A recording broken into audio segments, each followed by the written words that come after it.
Do you get nervous, speak quickly, or forget what it is you want to say when asked to present in front of others? Patricia Fripp, a prominent national speaker, says that everything we say when we leave our house in the morning is public speaking.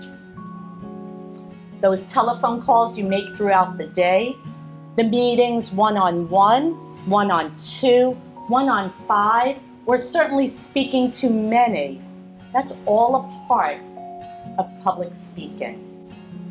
But what if you weren't comfortable speaking? What if you had trouble finding your voice and using that voice to communicate? Would you still be able to impact and influence others? I can tell you firsthand because I had a very difficult time finding my voice and the ability to communicate. Many of you who know me might find that a little difficult to believe, but I didn't speak until I was 3 years old. In those days, they didn't have all the resources available today.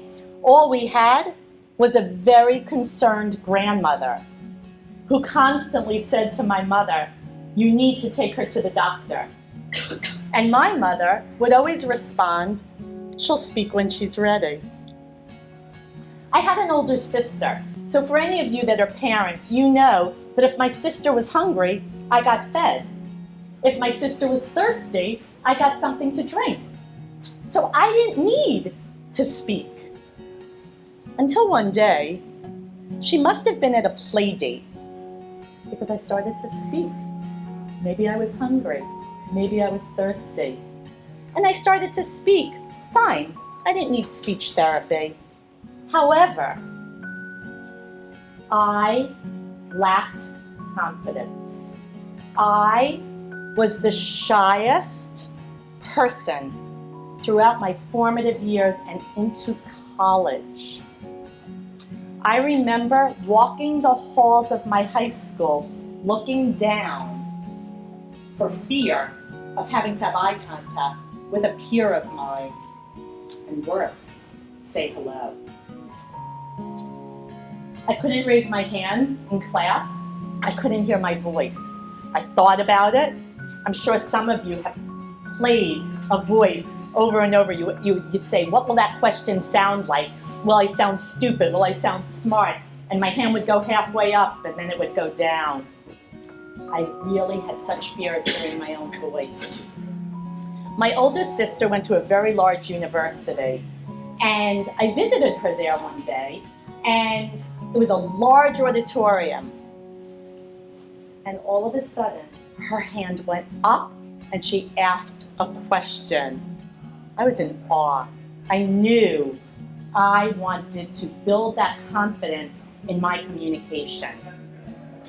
I went to college and I pursued the field of speech pathology. I hadn't yet found my voice. I hadn't yet become comfortable, but I knew that once I did, I wanted to use that voice to help others communicate with greater confidence. I spent the first 25 years in healthcare, helping people recovering from strokes, head trauma, brain surgery, people who had Alzheimer's, and a myriad of other issues related to neurological problems. I helped them to communicate.